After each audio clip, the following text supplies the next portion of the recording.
one in that base thought she was a pilot. To most of them, she was just another logistics officer, quiet, observant, always buried in flight manifests and maintenance reports.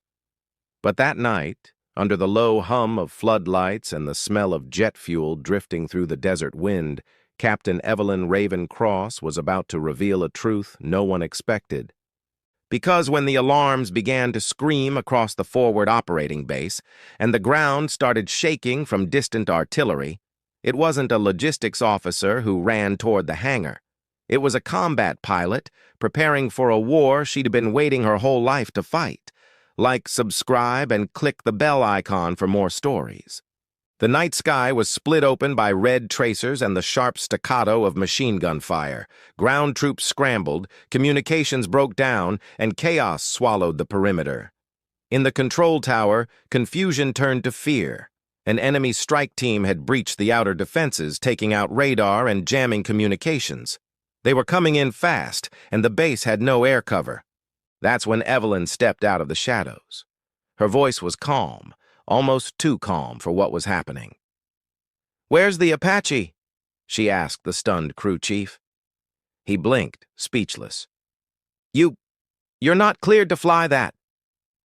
But she didn't wait for clearance. She just pulled on the flight suit that had been hers long before anyone here knew her name. The camera would follow her as she walked through the smoke-filled hangar. The echo of boots, the metallic clang of tools hitting the ground, the orange hue of fire reflecting off the Apache's black hull. Every movement was deliberate. Every second mattered. She climbed into the cockpit like someone returning home. With a few quick flips of switches, the rotors came to life. The engine roared like thunder in a valley of fear. And as the crew scattered back, she whispered a line only her co-pilot once heard before. "Let us bring them hell." The chopper lifted off the ground, disappearing into the night sky, and no one on that base would ever look at her the same again. Captain Evelyn Cross wasn't always the mysterious figure people whispered about. Before the war, she'd been the daughter of a mechanic and a nurse, raised in a small town where the sound of helicopters passing overhead made her heart race faster than anything else. Her father used to say she had pilot blood, but when he died in an aviation accident, Evelyn swore she'd never fly again, until the day she enlisted. It wasn't about revenge. It was about finishing what her father started, proving that the sky did not belong to fear. Years later, she'd graduated top of her class at flight school, but she learned the hard way that not everyone accepted women in combat aviation. They called her a risk, said her hands were too soft for war. So she went silent, took a post in logistics, waited, watched, trained at night when no one was looking. And when the time came, she was ready to remind everyone that silence is not weakness, it's preparation. The screen would fade to the sound of rotor blades slicing through the night. Evelyn's face was lit by the soft green glow of her instrument panel. Her eyes, steady, focused, scanning the horizon as she approached the enemy formation.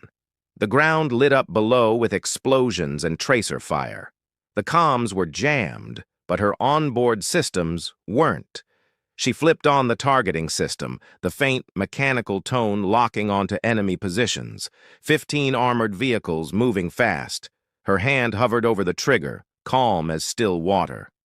"Engaging," she whispered, her voice barely audible over the hum of the engines. And in that moment, the quiet logistics officer was gone. What replaced her was the ghost the enemy would come to fear, call sign Raven. As she descended toward the battlefield, flares bursting beneath her, one thought ran through her mind like fire through dry grass. "You wanted to see what I could do. Let's find out." The camera would tilt down from the burning horizon to the sandstorm of chaos below. Infantry units pinned under heavy fire, vehicles overturned, and the air thick with dust and smoke. Evelyn's Apache cut through it all like a blade through darkness. Her radar painted the field in dots and markers, enemy armor closing in on friendly positions.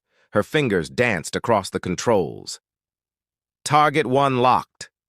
The gun turret rotated, the M230 chain gun spun up with a growl, and then thunder.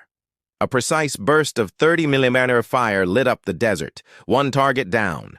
The soldiers on the ground didn't even know where the support had come from. They looked up, saw only a shadow moving through the smoke. The radio crackled alive for the first time in hours. A young sergeant's voice shaking. "We've got air cover! We've got air cover!" But Evelyn didn't hear him. She was already lining up the next target.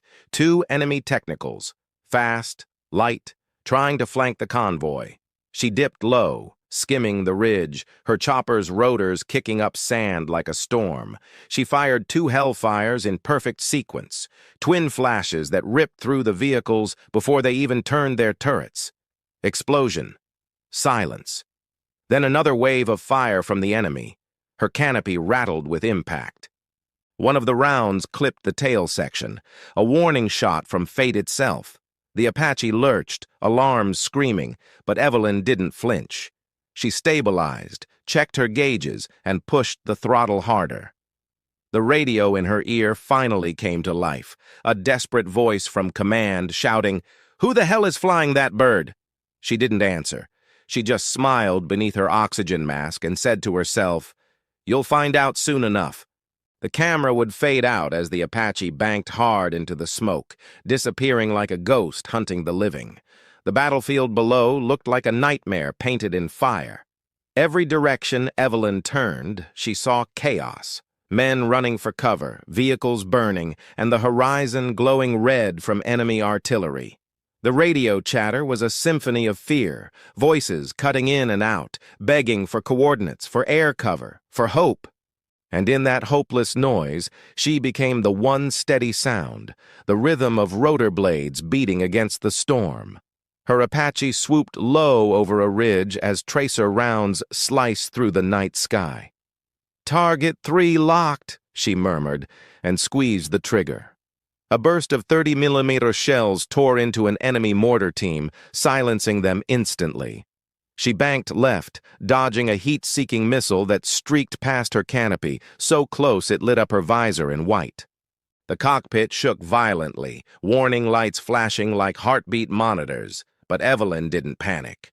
Her breathing remained steady, her voice calm. She'd trained for chaos. She belonged in it. The camera would pull in tight on her face, the green glow from her HUD reflecting in her eyes, jaw clenched, every muscle taut. In that moment, she wasn't just fighting the enemy, she was fighting her own past. Every explosion outside echoed like the sound of the crash that killed her father. Every flare reminded her of the fire that took him, and maybe that's why she didn't turn back when command finally made contact. "Unknown Apache, identify yourself immediately," a voice barked over the comms.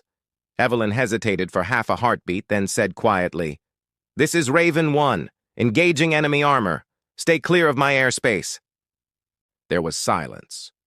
Command knew that call sign, Raven 1, it had been decommissioned 2 years ago after an operation that cost her entire flight crew. They'd assumed she never flew again. Now, out of nowhere, that ghost had returned, and she was single-handedly turning the tide of battle.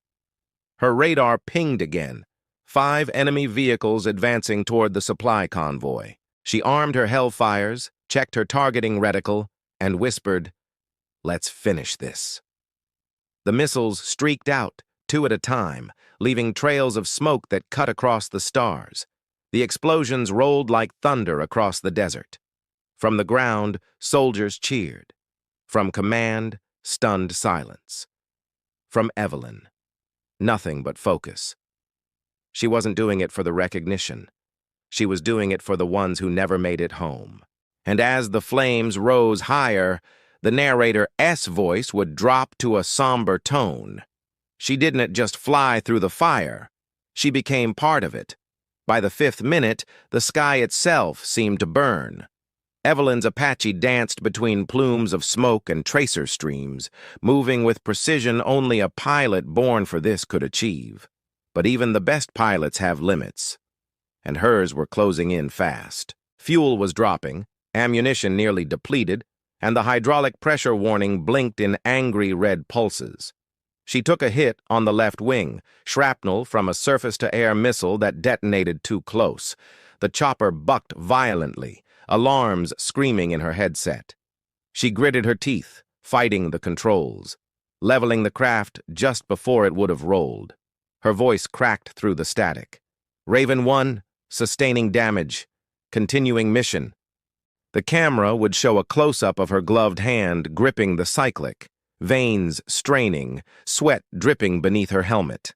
The cockpit was filled with the smell of smoke and metal. Through the cracked canopy, the desert stretched endlessly, dotted with burning wrecks and flashes of light. She spotted another group of enemy vehicles advancing. Technicals loaded with anti-aircraft guns, the kind that could tear her apart in seconds. She descended lower, weaving between the ridges to break radar lock. "You think you can chase me?" she muttered, flipping on the terrain-following radar. Her Apache hugged the earth, kicking up dust clouds as she maneuvered through narrow canyons. The enemy followed, blinded by their own fire. That S when she pulled her move, a hard climb and a sharp turn that brought her directly behind them. The reticle flashed red. She smiled faintly. Target locked.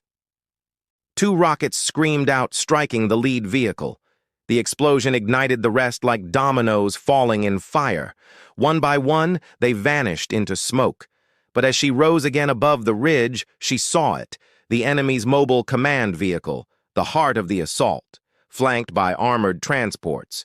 She'd have one shot before running out of fuel. "Raven 1 to base. Request final fire authorization." The voice from command came back, trembling with disbelief. "Captain Cross, is that really you?" She exhaled softly. "Yes, sir. But you can save the questions. Just mark the target." A brief pause, then, "Authorization granted." She switched to manual targeting, adjusted her aim, and armed the last 2 Hellfires. As her Apache hovered in the smoke, the camera would pan slowly around her, the night silent except for the hum of engines and her steady breath. And then, the screen would cut to black, with the sound of missiles launching echoing into the silence. When the light returned, it wasn't from the explosions. It was from the sunrise breaking over the horizon, casting long shadows over what had once been a battlefield. The dust was still settling, and in the distance the sound of engines dying out faded into quiet. The camera would drift over scorched earth, twisted metal, and the wreckage of 15 destroyed enemy vehicles. The battle was over, but Raven's Apache was nowhere in sight. For almost a full minute, there was silence. Command tried calling her name. No response. Ground teams searched the ridges. Nothing. Some thought she had gone down with the last strike. A warrior lost to the sky she loved. And maybe in a way, that would have been fitting. But then, a low hum began to rise from beyond the dunes. It was faint at first, then louder, rhythmic, unmistakable. The Apache emerged from the horizon, flying low, its rotors chopping through the golden morning air. The aircraft was scarred, riddled with bullet holes, smoke trailing from one engine. But it was still flying. She'd made it. The camera would close in on her face, exhausted, streaked with ash and sweat, eyes half open but burning with something unbroken. The radio finally crackled again. "Raven 1, you are clear to return. I repeat, you are clear to return." She didn't answer right away. She just looked out over the battlefield, her voice barely above a whisper. "All targets eliminated. The convoy's safe." On the ground, soldiers looked up, watching her pass overhead. Some saluted, some just stared in awe. No one had expected the quiet logistics officer to be the one who saved them all. And as the Apache banked toward the base, the narrator's voice would return. Calm, reverent. She'd come to this war wearing the silence of the forgotten. But when the world caught fire, she became its storm. The airfield was silent when she landed. No cheers, no applause, just the rhythmic hiss of the Apache's slowing rotors as the dust settled around her.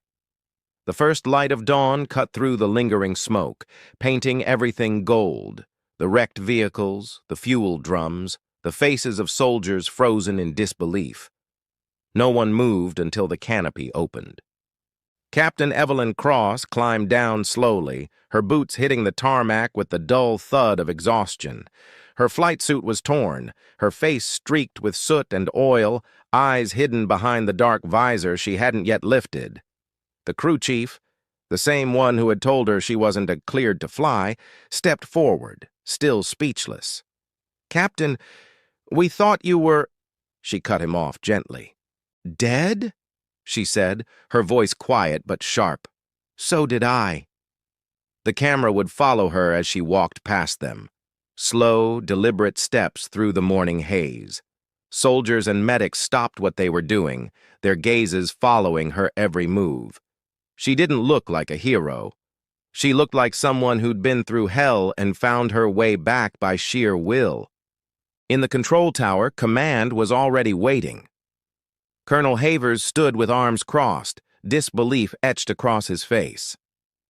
"You broke protocol, you disobeyed direct orders, you took an Apache that wasn't even assigned to you." Evelyn met his eyes, unflinching.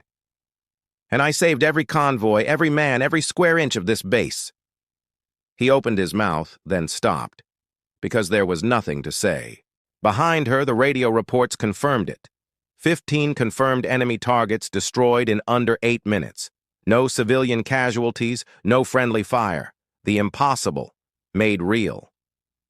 The colonel finally spoke, quieter now. "We thought you left flying behind." She looked past him, out the window where the battlefield still smoked in the distance. "I did," she whispered, "until it came looking for me." The scene would end with her sitting alone in the hangar beside the Apache. The sun climbed higher, reflecting off the cracked canopy. She reached out, resting a hand on the aircraft's hull like she was touching an old friend. And in that stillness, a single tear cut through the dirt on her cheek. Not for what she'd done, but for what it had cost her to do it. The next day, the base was a different world. Reporters arrived. Command was abuzz. Words like miracle and legend started circling, but Evelyn didn't want any of it. She sat quietly in the debriefing room, staring at the empty chair beside her. The one that should have been for her co-pilot, Captain James Rowe, lost 2 years ago in the crash that ended her flight status. The room was dim, the hum of the air conditioning the only sound until Colonel Havers entered with a folder in his hands. He placed it on the table. "We've reviewed your flight footage," he said. 8 minutes and 34 seconds, 15 enemy targets, 0 misses. He paused, studying her expression. "That's not combat skill, Cross, that's instinct." Evelyn's voice was low. "Instinct got him killed once."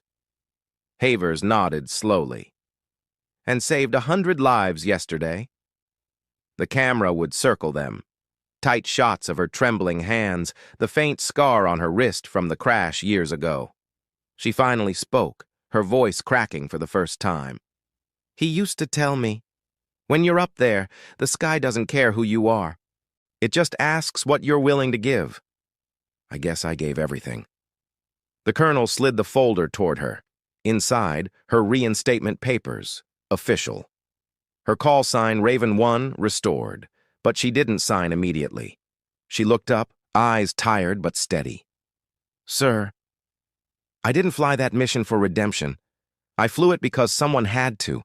He nodded once, quietly. "Then let this remind them what someone like you can do." The camera would fade as she stared at the folder, torn between the ghost of who she was and the soldier she had to become again. Outside the window, another Apache lifted off, the sound pulling her gaze toward the open sky. A sky that once took everything from her, and now, quietly, gave something back. Days turned into nights, and word spread fast. Soldiers across the division began whispering about the ghost pilot of Al-Kufra, the woman who flew out of nowhere and turned a losing battle into a miracle. Some called her lucky. Others said she was guided by something greater, but Evelyn knew the truth. It wasn't luck, and it wasn't angels. It was training, pain, and purpose. The base commander arranged a ceremony, but she declined it. Instead, she walked back to the flight line at dusk, standing beneath the Apache's rotor blades as the sun dipped below the horizon. The light washed over her in deep orange, the world quiet except for the faint ticking of the cooling engine. She spoke softly, as if to someone who wasn't there. "I told you I'd never fly again," she whispered, looking up at the machine. "Guess I broke that promise too." The camera would pull back, revealing her standing alone, a silhouette against the fading sky. The sand whipped around her boots. Her hand rose slowly, saluting the empty horizon. She turned to leave when a young mechanic approached, nervous but determined. "Ma'am," he said, I didn't know you could fly. None of us did." Evelyn smiled faintly. "That's because it wasn't about being seen." She looked back at the helicopter one last time. "It was about making sure they could." The scene would fade to black as the night took over the desert, the sound of distant rotors echoing faintly, ghosts of the past carried by the wind. Weeks later, the war front shifted east. The base was quiet again. The hangars were rebuilt, the dust swept away, but her Apache, battered, scarred, and unpainted, still stood there. The new pilots called it Raven's Shadow. They said it carried luck, though Evelyn never believed in that word. She sat by it one last time before redeployment orders came through. The desert wind moved softly through the open bay, and for the first time in years, she allowed herself to breathe. No alarms, no orders, no guilt, just silence. The narrator's voice would return, low and reverent. For 8 minutes and 34 seconds, she became the difference between loss and victory. For a lifetime, she carried the weight of every choice that brought her there. And yet, she never called herself a hero. As she stood to leave, she paused, looking up at the sky, endless and calm.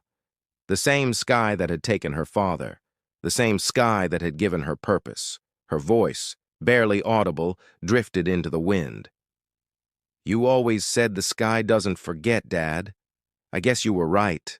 The camera would pull up wide, the Apache in the foreground, Evelyn walking away into the golden horizon, her shadow stretching long behind her. The desert shimmered, silent once again. Final voiceover line. They thought she belonged on the ground, but she was always meant for the sky.